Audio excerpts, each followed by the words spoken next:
বিছানায় শুয়ে থাকা মানুষটির হাতেই হয়েছে দেশের রাষ্ট্রপতি থেকে বহু সাধারণ মানুষের কবর।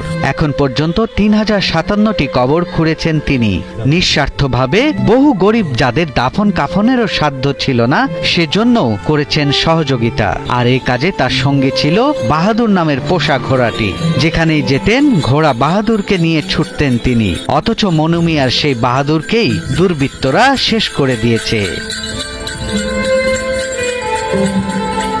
বাহাদুরের এই খবর তাকে এখনো জানানো হয়নি। প্রিয় সঙ্গীর কষ্ট সহ্য করতে পারবেন না, হাসপাতালে ভর্তি অসুস্থ মনু মিয়া। শুয়ে বলতে একদিন আমাদের ঘাস কাটতে ঘোরারে থেকে কোনবার আর ক্ষেতের গুছি লইছে কাটতে, এই গুছি একবার ক্ষেত্রে নেওয়াইছে।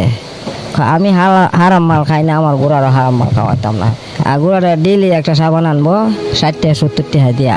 তো হতেন আমি গোড়ারও তো বালা সাবান দেবো, আমার তো একদিন সাবান দিলারা। মনু মিয়ার কাছে বাহাদুর এখনো জীবিত।